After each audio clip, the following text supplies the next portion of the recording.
credible. Parties, CSOs, CAN, Jonathan, others task INEC. Please grab a copy for more of that headline.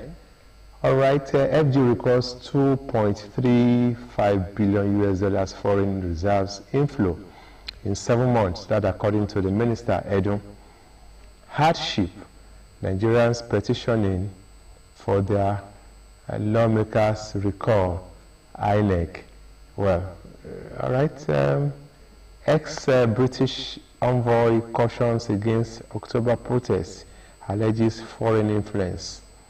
Hiked petrol price has rendered 70,000 naira minimum wage useless. That is according to the NLC. End bad governance. Lawyers secure release of 6 Kano protesters. FG wants Nigerians to relocate as Cameroon releases water from Lado Dam. Check it out. And of course, taking a look at the Mr. and Mrs. corner. The Mrs. is talking here. By the way, there, is your friend not going to remarry? And the man replies, he said he can no longer understand women. When he was married, his wife accused him of cheating on her. His mistress accused him of the same offense. Can you beat that? Grab a copy of the Vanguard.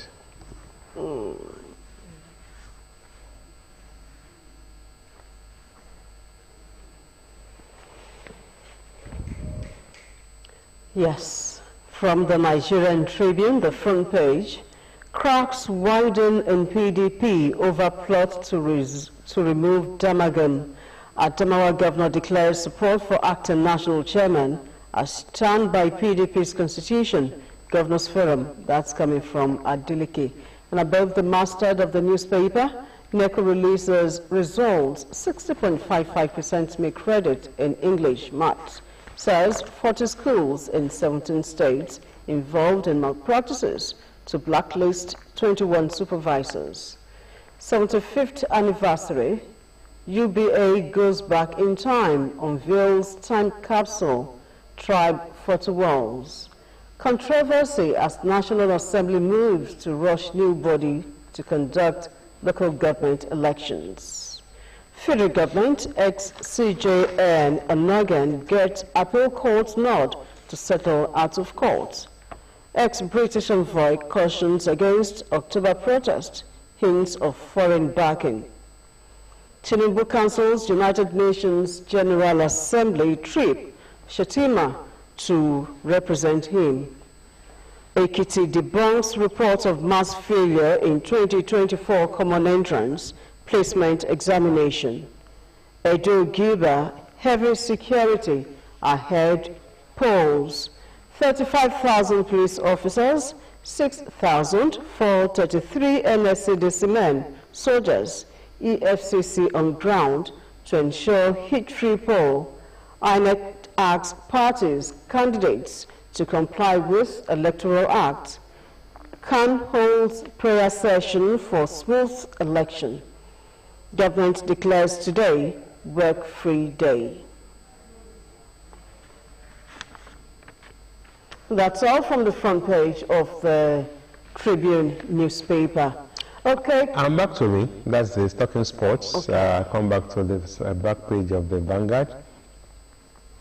FIFA ranking, Super Eagles maintain 39th spot, 6th in Africa.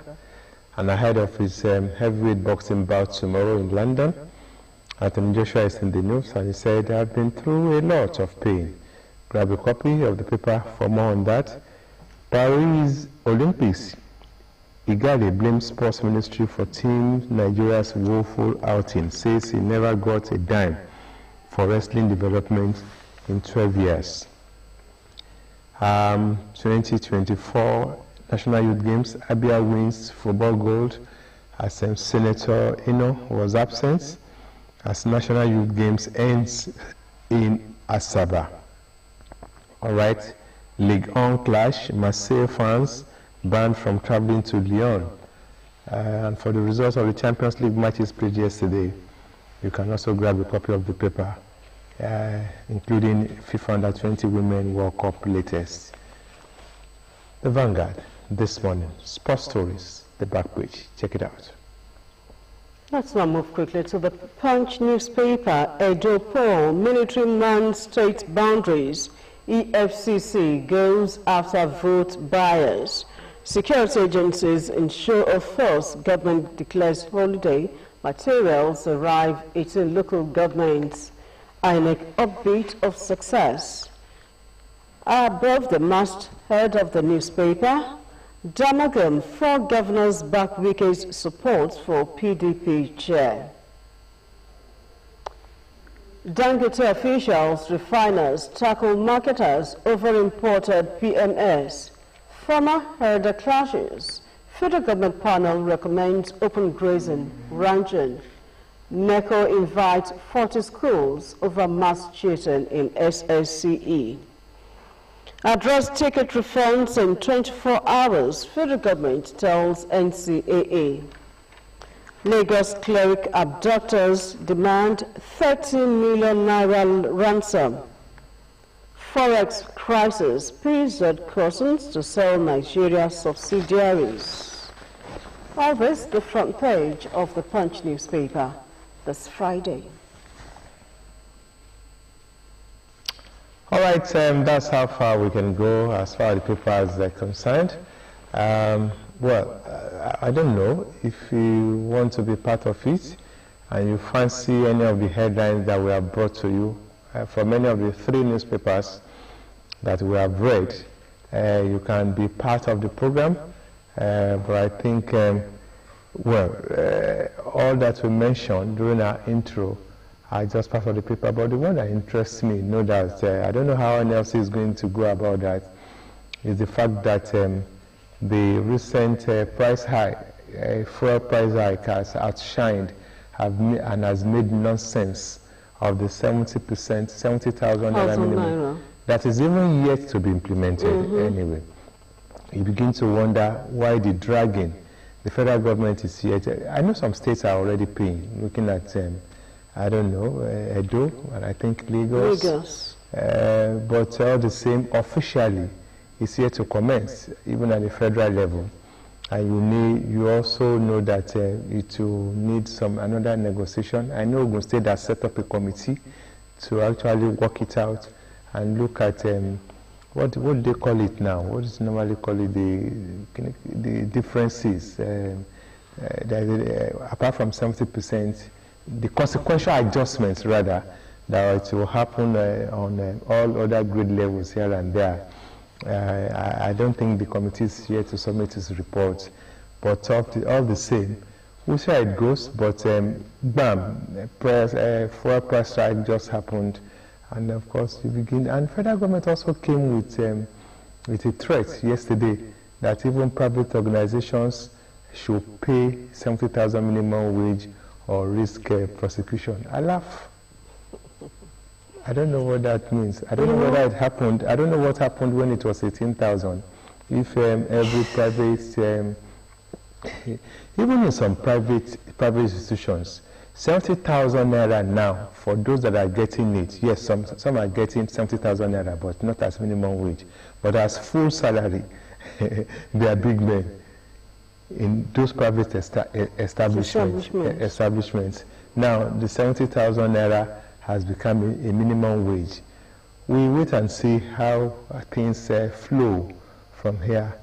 But I know we are Nigerians. We'll have a way of wriggling out of any difficult situation. Even for Nigerians to be wriggling, to still be going about their daily chores, so to say, with the current situation of TFA, the current situation of I laugh when I queue and I buy fuel, and when I see the amount, I don't want to even announce the amount. Even when I get home, I don't tell them the amount of fuel I've bought. I just say, okay, this is fuel for generator. I have also some fuel in my car. For the second car, just relax. Let's be managing this, the stuff. Because if I say the amount at times, maybe once in 2 weeks, maybe once in a week, but definitely you don't buy less than 20,000, and that's a lot. That is a lot. When I went to Ijebu yesterday, I was surprised that some fuel stations sell as high as 1,500 naira.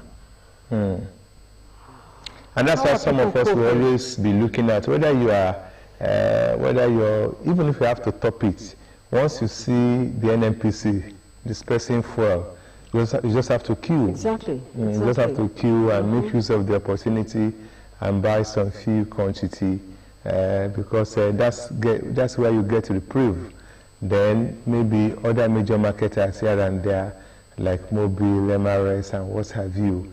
But if you are boxed to a corner and you begin to see, you move near those independent marketers' fuel stations, then you know that you cannot buy less than 1,000. The bottom line is that you are not even sure you are buying the correct, at the correct. The meter has been tampered with. Tampered with. Yes. Yes. I accused some recently, but you are selling above the pump price. You are selling above. Nobody is complaining, but come on, this looks suspicious.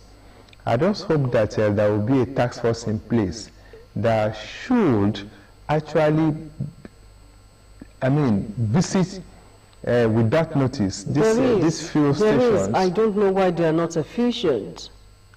There is a task force. Because if I buy fuel for over 1,000 naira and you are still cheating me, haba. Anyway, we'll take a break, and of course, want to listen to hear Nigerians speak, and this time around they'll be speaking on the challenges facing farmers in the country. When we come back, it will be time for Sports Chat.